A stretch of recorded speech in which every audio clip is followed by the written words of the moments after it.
Abakozi b'essaza ly'e Kyaggwe bazze mu bulungi ku kisaawe kya Bishop Senior eky'Emukono okulaba nga abakulembera essaza lino babanjirira abasambi abagenda okusambira essaza lino mu mpaka z'amasaza ezatandise ku wiikendi eno ewedde. Bazze n'embuutu era nga beesunga bawaga nga bagamba kuno ekikopo ky'e Kyaggwe.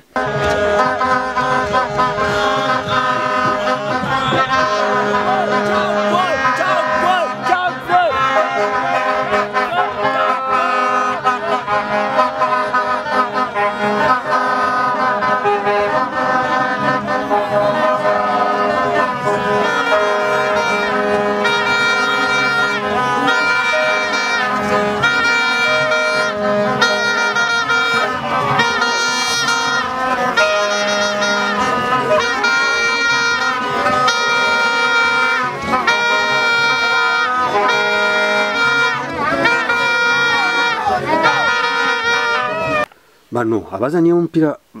omupiira ogw'omukwano n'essaza ly'e Buvuma era mu kitundu ekisooka bwe kiwumuddemuuko wano abaddukanya ettiimu y'essaza ly'e Kyaggwe ne batandika okwanjulira Bannakyaggwe omusambi omu ku omu era nga wano obwedda Bannakyaggwe bawaga bakubba endulu basaakaanya.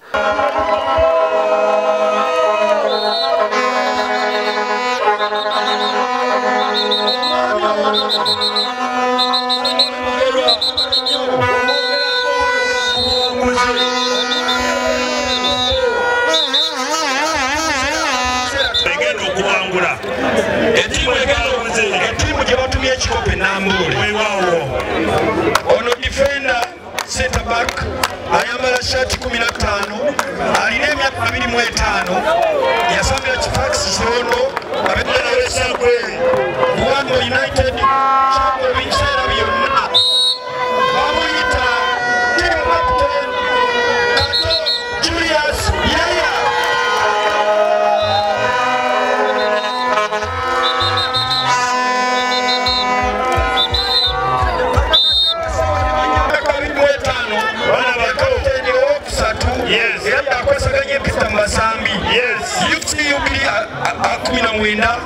Kyaggwe obulamu bwe bwonna Wembley FC Black Province Simulala Vanox Prince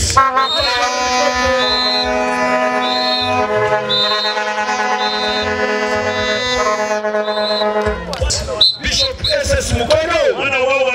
Naluko FC Yeyiganga mwena Proline FC Captain Vudu Saza Singo Saza Katyali Kyaggwe shati number 2 Captain Olokutano omusajja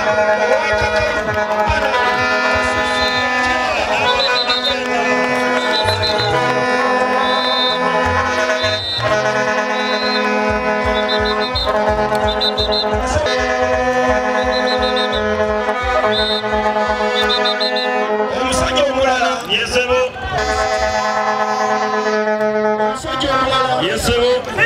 left fullback Kyaggwe Saza abadde singo IU University Mbale. Maneja w'ettiimu y'essaza ly'e Kyaggwe Mulimbira Mikidadi agamba ku luno basunsudde abasambi era balina abasambi abalungi ennyo era nga basuubira ku luno bagenda kulaba nga bawangula emipiira gyonna gye bagenda okusanya n'amasaza ag'enjawulo balabe nga Kyaggwe efuna ekikopo kyayo ekisooka eky'amasaza. Bannakyaggwe omulundi guno tufuuse ttiimu nga emugirabye twaguze abasambi abo abagenda okuleeta ekikopo. Tulina abazannyi 29 era olwaliro abazannyi 5 tebabaddeemu bagenze kusamba playoffs. Tulinamu Agako abadde asambira mu Buwekula, tulinamu Ziraba naye temulabyeko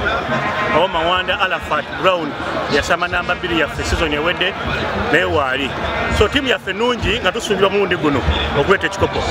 Luli twatuuka ku finals naye olwaliro tukuleeta kikopo Kyaggwe. Lwaki twasalawo okusayininga ttiimu y'abasambi nga bembalabye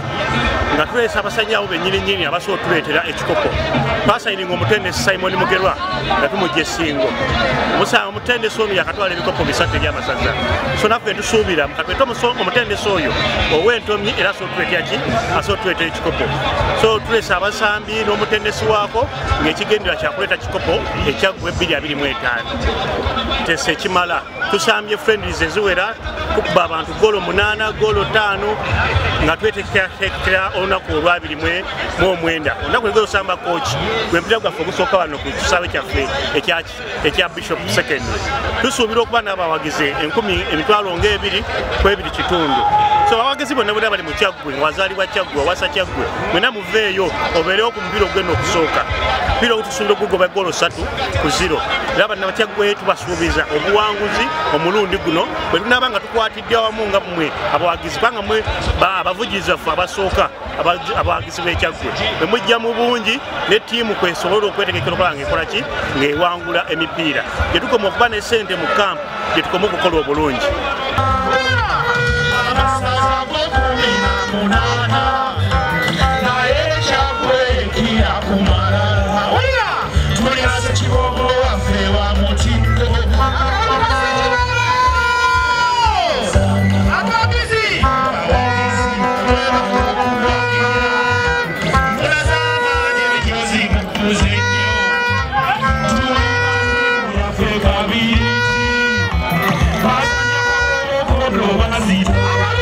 Abantu ab'enjawulo okuli n'ebitongole bafuddeyo okuwagira ttiimu y'essaza ly'Ekyaggwe nga muno mwe muli n'abamagero properties nga bano bagamba bagenda okugula buli golo n'egenda okuteebebwa mu mipiira gino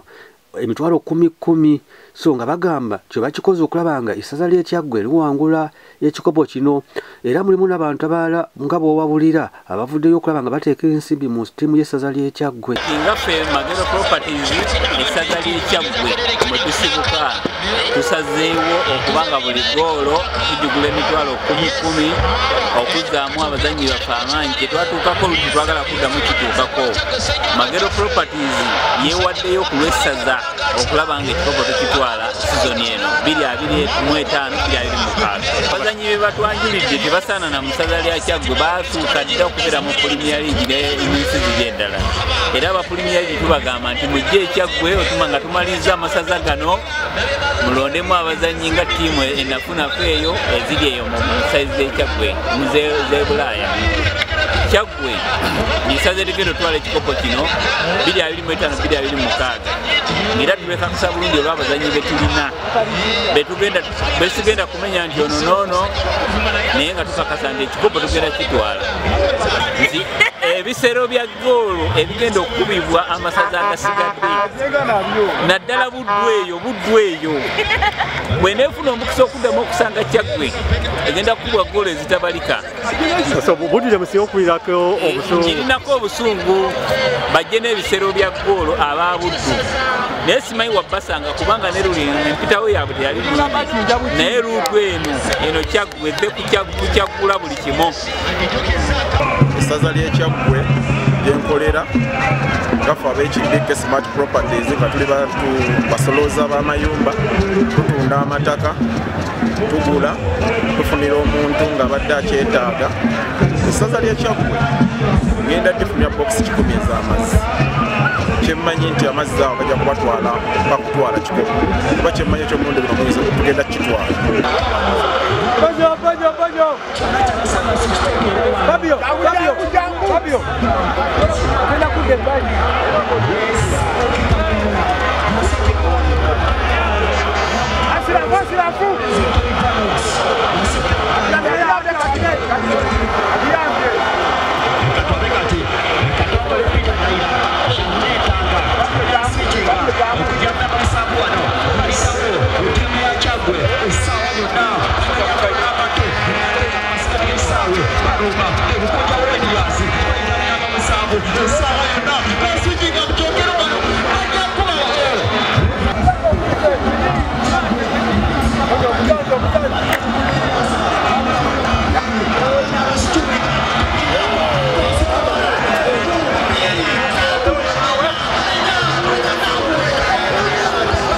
Omumyuka Basekyoba asooka Moses Kiyimba Ssennyonjo yabaddewo ku lw'essaza era n'agamba kuno beeteeseteese bulungi nnyo okulaba ng'essaza lino liwangula. Ebuvuma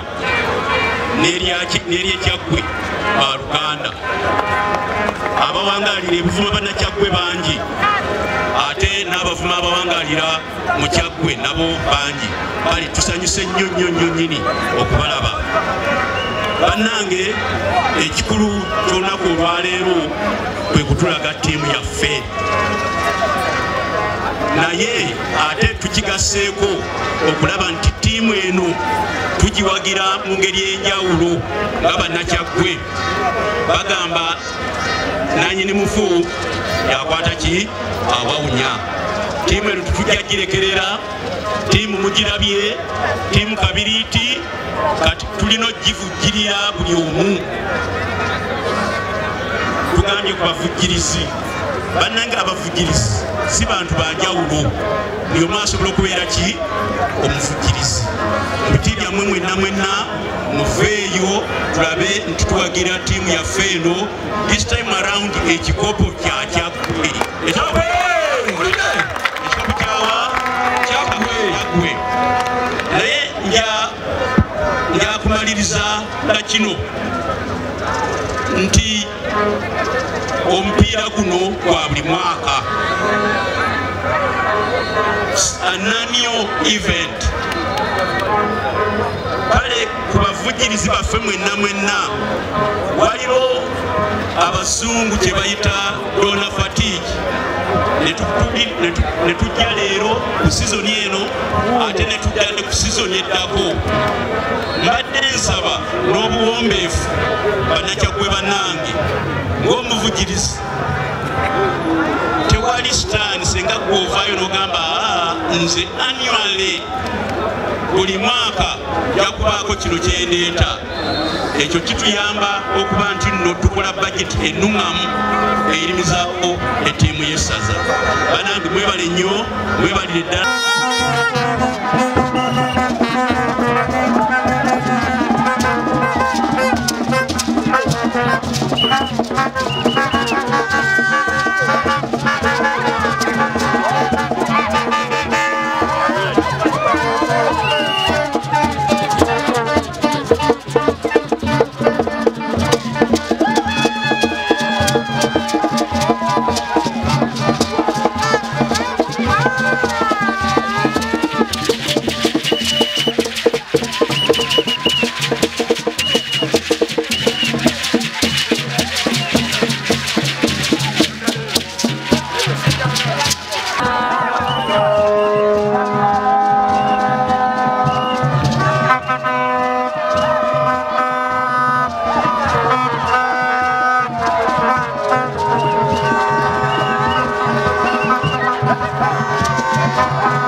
kale gwe munakyaggwali eyo n'oyo ataasobodde kujja ku kisaawe bye bino ebimu bye tukuleeteddeko ebyabaddewo ng'omupiira gw'omukwano ttiimu y'essaza ly'Ekyaggwe gwe yazannyemu ne ttiimu y'e Buvuma